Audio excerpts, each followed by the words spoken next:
¿Qué tal, realistas? Hoy quiero hablar con vosotros sobre la gestión emocional relacionada con la alimentación, con las malas conductas relacionadas con el autocuidado, con el cuidado personal, propio, lo que sea. La alimentación, digamos que es un tema en el que me soléis preguntar bastante. Cómo mejorar temas de ansiedad con la comida, cómo poder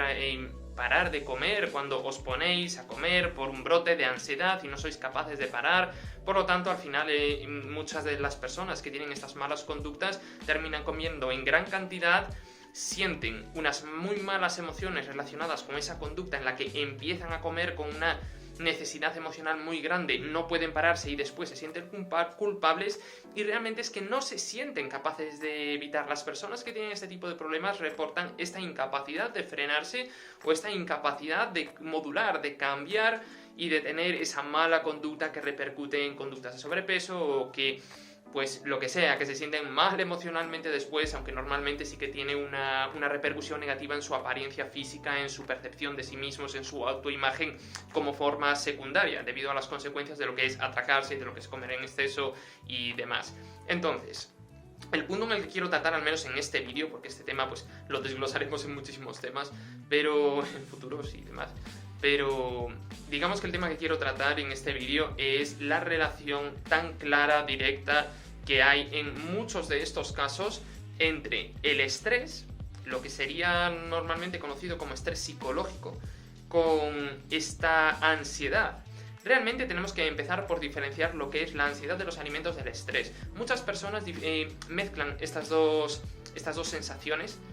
pero no son realmente lo mismo. Y si no son realmente lo mismo, el primer punto es aprender a identificar qué es estrés y qué es ansiedad. No todas las personas, digamos que expresan de la misma manera el estrés, no todas las personas tienen los mismos focos de estrés, ni tampoco expresan de exactamente la misma manera la ansiedad. Entonces, como la gente no expresa y no percibe de la misma manera el estrés y la ansiedad, esto puede ser un trabajo un poquito más individual. Pero quiero que hagáis ese ejercicio, que entendáis lo que es el estrés, lo que puede ser un ritmo de vida ocupado, unas preocupaciones que tienes por problemas de tu vida,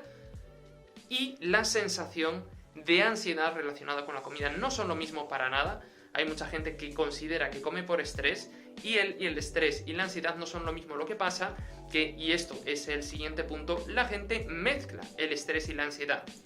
Y por lo tanto, cuando se da una situación estresante en su vida, terminan desencadenando estas conductas compulsivas, este comer y no poder parar de seguir comiendo, y por lo tanto terminan mezclando el estrés y la ansiedad, desembocando en estas conductas negativas. Por lo tanto, la parte práctica que quiero recomendaros hoy en este vídeo relacionado con este tema de la gestión del estrés, la ansiedad y demás, al menos siendo generalistas, siendo simplistas en este tema, pero bueno, ya aportándonos alguna herramienta, es que es necesario identificar esta fuente de estrés y mejorarla o solucionarla para mejorar esa conducta compulsiva hacia la comida, que también puede tener alguna pauta concreta dependiendo de cada caso, pero que no va a mejorar si no retrocedemos, entendemos esa relación que tiene esa ansiedad o esa conducta compulsiva con el estrés y hacemos algo con ese foco de estrés. ¿Vale? En la mayor parte de los casos esto se da así. Hay una gran relación entre estrés y ansiedad y hay que afrontar en cierta medida los focos de estrés para poder mejorar su conducta hacia la comida, hacia su cuidado personal, el hacer ejercicio, lo que sea en lo que la persona desencadene pues esa ansiedad y en la conducta de malos cuidados, de comer de forma compulsiva y demás, que la persona pues esté favoreciendo por esta mala relación emocional y este fallo en esa gestión emocional del estrés. Y muchas veces, pues ya os digo, hay una parte práctica, hay una parte que realmente influye de forma directa en generar este estrés.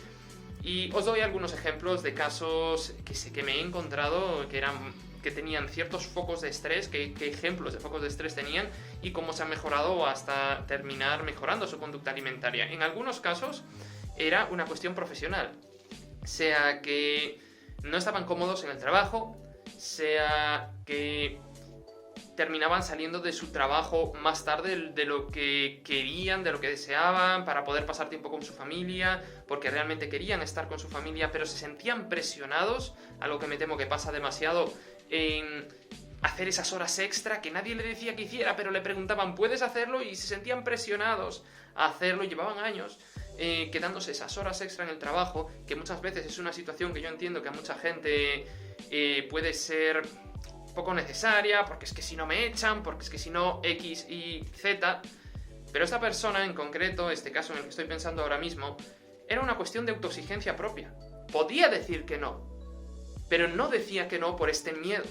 Y no había nunca hablado de esta situación ni con su jefe, ni había tomado medidas al respecto. Fue una propuesta, la afrontó, empezó a pasar más tiempo con su familia, empezó incluso a reducir otras fuentes de estrés gracias a este ajuste de no pasar horas extra en el trabajo y empezó a no ir con tantas prisas durante la tarde después de salir del trabajo. Empezó a ver que efectivamente podía pasar tiempo de mayor calidad con sus hijos y con su familia. Y efectivamente eso mejoró su estrés general, su bienestar general, y empezó a poder afrontar las pautas alimentarias más específicas para perder grasa, no tener ciertas conductas compulsivas y demás, porque ese estrés muchas veces lo que hace es ponernos contra la pared y nos impide afrontar otras situaciones problemáticas en nuestra vida. Lo único que necesitamos en esas situaciones, o a veces es la forma en la que desemboca este estrés, en esas malas conductas, son fuentes de autogratificación. Son fuentes vías que nos hagan sentirnos mejor, porque nos sentimos tan mal por esas fuentes de estrés que necesitamos autogratificación, necesitamos sensaciones positivas. Y muchas veces se intentan conseguir con estas malas conductas, con comer atracones, etcétera, comer muchos dulces, o incluso, bueno, muchas veces con otras conductas ya más allá de la alimentación. Eso ya sería al campo de la psicología, y obviamente yo ahí ya no entro, normalmente no entro en mis casos de consulta en otros apartados de que la persona tenga estrés y lo desemboca pues con otras conductas, yo que sé, a veces hacerse ciertos daños a uno mismo, o incluso hacer daño a su entorno. Esto ya son otras fuentes en las que la gente, pues digamos que tiende a expresar este estrés como forma de intentar reducirlo para sí mismo, enfocándolo pues de una forma externa en otras personas, en otras cuestiones, o hacia sí mismos, pero en un apartado un poco más tóxico, ¿no? Eso ya es cuestión del estrés, de más del apartado de psicología, y ahí obviamente hay que derivar. Si entiendes cómo se relaciona este estrés con este tipo de conductas y cómo terminamos muchas veces desahogando este estrés de una forma indirecta, de una forma que no consideremos que estemos tomando esa mala conducta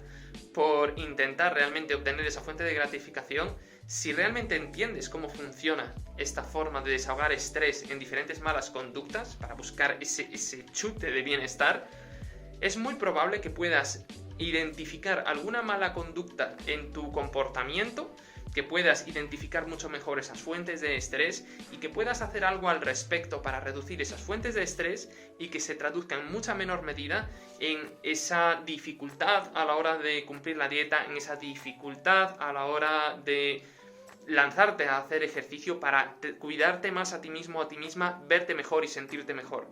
Porque realmente todos esos cuidados van a hacerte sentir mucho mejor. Lo que pasa es que no tienes la paciencia, la energía, la capacidad emocional, debido a lo saturado o saturada que estás de ese estrés, para afrontar todos estos buenos hábitos que te van a hacer mejorar, sentirte mejor, verte mejor y demás.